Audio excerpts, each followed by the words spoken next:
పగోన్ని పంచాంగం అడిగితే పగటిలే మరణం అన్నాడట. ఆగో గట్నే ఉంటారు కొందరు జనాలు. మేనకోడలు ప్రేమించి పెళ్లి చేసుకుందని మామ చేసిన పని చూస్తే గిట్లా కూడా చేస్తారా అని ముక్కు మీద ఏలేసుకున్నాడు పక్క. ఇంతకేం చేసిండనే కదా మీ అనుమానం. కావాలంటే చూసిరా పోర్రి. ఒరివిన్నో ఇట్లా మన గిట్ల తెగవాడోళ్ళు ఉన్నారేంది జనాలు. అచ్చం సీరియళ్ళ లేడీ విలన్లు చేసినట్టే చేసిండు కదా. ఈ మహారాష్ట్ర కోల్హాపూర్ కాడుండే ఒక ఆయన మేనగోడలు ఇష్టం లేకుండా లవ్ మ్యారేజ్ చేసుకున్నదని పెళ్లి రిసెప్షన్ వండిన వంటలల్లా విషం కలిపిండు ఈ సముట్టోడు.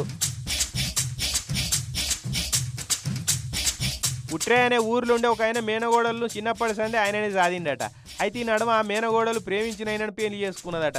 నేను చూసిన వాళ్ళం కాదని నీ ఇష్టం ఉన్న వాళ్ళని లగ్గం చేసుకుంటావన్న కోపంతో వచ్చిన చుట్టాలంతా జీవిడిచిపోవాలని ఎంట తెచ్చుకున్న పురుగుల మందు తీసి వంటలల్లా కలిపిండట. ఆడు ఉన్నోళ్ళెవలో ఈయన వంటలల్లా విషం మందు కలుపుతున్న చూసి దొరకబెట్టి గట్టిగా 4 ఉతికిరట. ఇక వాళ్ళ నుంచి తప్పించుకొని పారిపోయాడు. నయం అందరి నశివు మంచిగా ఉండి ఒక ఆయన చూసిండు కాబట్టి ఎవ్వరు ఆ విషం కలిపిన తిండి తినలే. లేదంటే ఎంతమందికి ఏమయ్యేదో ఇయ్యాల. ఇక పెళ్లిళ్ళు పోయి పోలీస్ స్టేషన్లో కేసు పెడితే విషం కలిపిన మేనమామ కోసం ఎంకులాడుతున్నారా పోలీసు వాళ్ళు. చూడు ఎట్లున్నారో జనాలు. మేనగోడలు ఇష్టం లేని పెళ్లి చేసుకుంటే పెళ్లికి వచ్చిన చుట్టాల జీవి తీద్దాం అనుకున్నాడు ఏంద్రా అయ్యా.